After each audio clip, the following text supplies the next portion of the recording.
Stop lying, because you're just lying to yourself. You're just lying to yourself, and you know it too. You know it too. Lying's a weird one, right? I grew up telling the truth and then kind of bending the truth, realizing that there's no consequences. What if there's always a consequence? Ever thought about that? Oh, well, I've lied and look where I am. What if the consequence is not even in your consciousness? Maybe it manifests subconsciously in your lifetime now. Or what if it manifests in another lifetime? You ever thought about that? Karmic debt. Karma is an interesting one, and I think this is where religion has its purpose, and then having a structural identity, a faith, right? Something to believe in beyond yourself that you don't know if it's true. Because I think karma serves us, right? To be a good person. You don't need to believe in X, Y, Z. You just need to understand that if you're a good person, you'll be rewarded to good things, right? Input versus output. It's super simple. It's super simple, but why do we overcomplicate it? Why do we constantly lie? Because you know what's more painful than lying to somebody else? It's lying to yourself. And what if every time you lie to somebody else, you're also lying to yourself? So you're lying to actually two people. Just because there's no consequence doesn't mean you should do it. I think this is where a lot of people are stuck in life, because they do things that they know deep down, if you break things down to a first principle perspective, they know they shouldn't be doing it. I'll give you an example. Watching idle content online.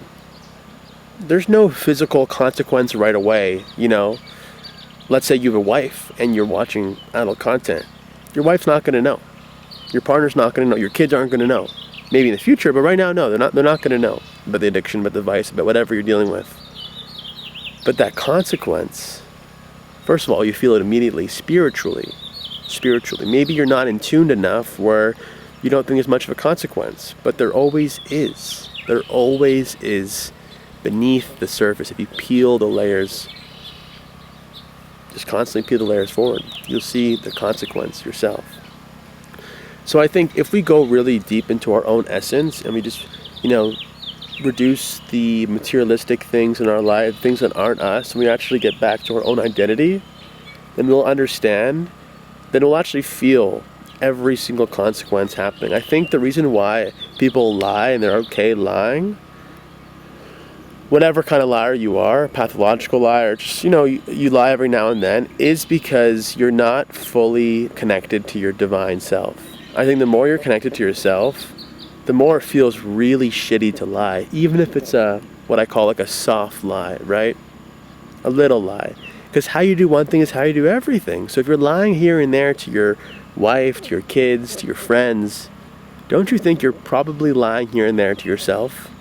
Telling people you work hard when you don't. Telling people you don't watch idle content, but you do.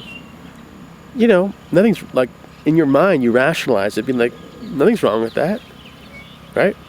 It's okay. I could do this because they're never gonna know. And maybe they'll never know, but you always know. And isn't that the most important thing? We get caught up in this mask, in the armor to protect ourselves from others, right? We carry this new identity, and we carry this identity because we're not willing to show who we truly are. And when we carry this identity, we're okay with lying. We'll do whatever it means to protect ourselves, right? You look at all these court cases and, investigations and stories of people doing absurd things to protect who they are to other people.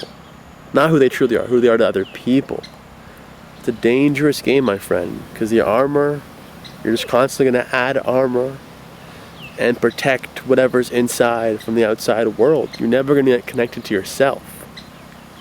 A great analogy I like to bring up that I love to talk about lying, about being true to yourself, about being authentic and being in alignment with your true essence, is the idea of like a political, like a United States, like a political election, right? In the U.S., there's two sides, right?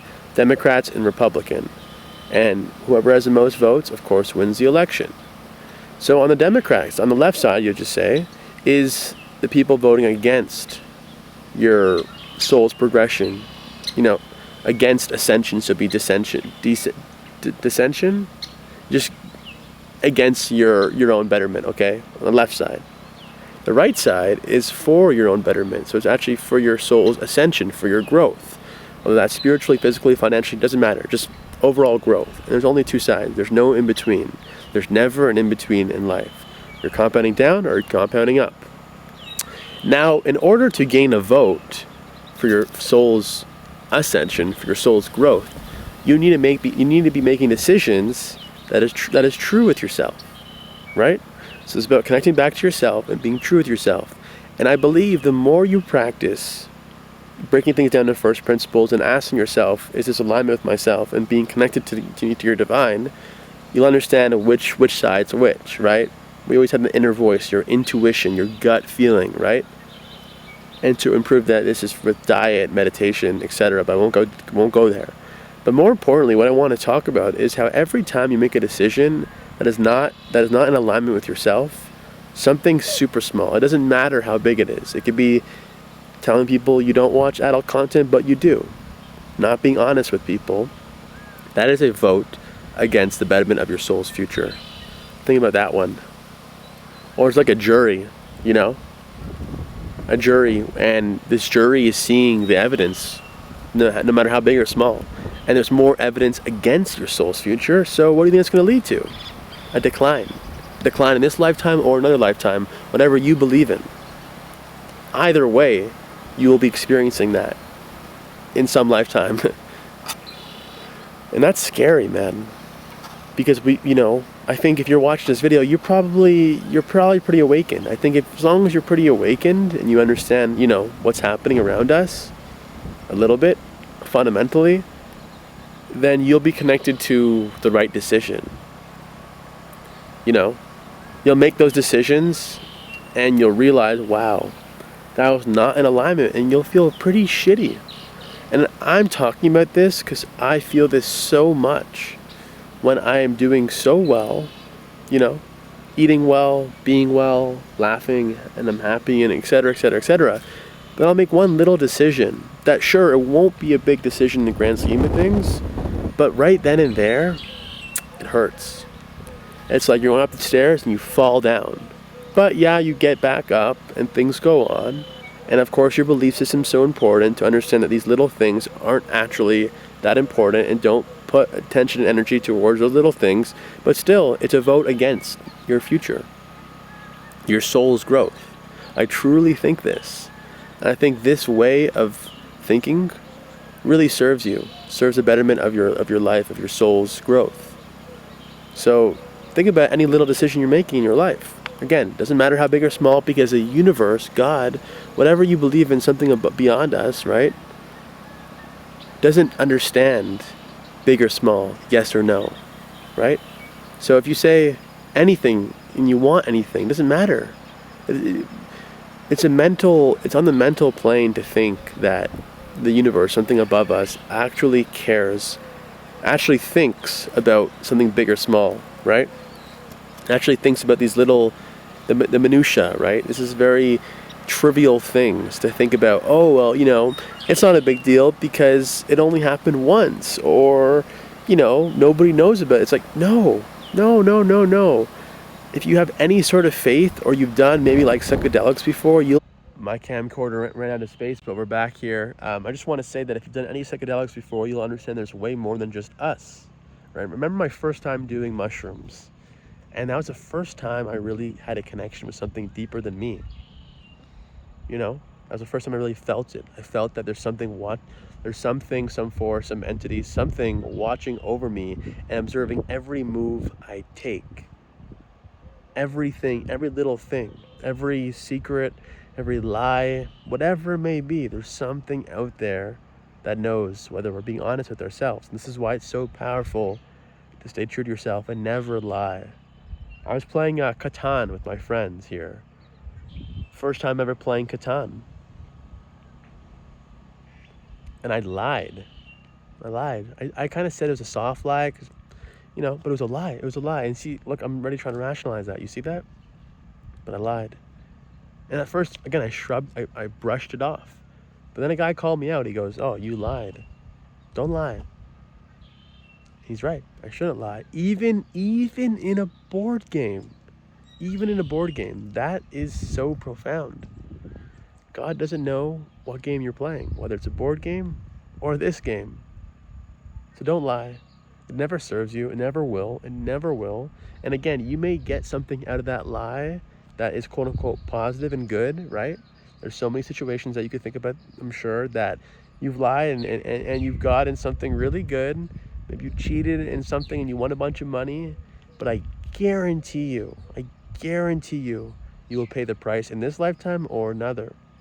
A lot of people win money in casinos, they lose it pretty quick because that money, maybe you're not lying, but it's not in alignment. I think that's the bottom line. When you lie, you're not being in alignment. So you may make $1 million or may cheat the system and win something. You may live happily ever after for the rest of your life without any punishment. It's possible. But I think something in the next lifetime, again, it's whatever you believe in, but I believe that there's something out there that won't serve us if we're not being honest with ourselves. So, bottom moral of the story, just be in alignment with yourself, don't lie,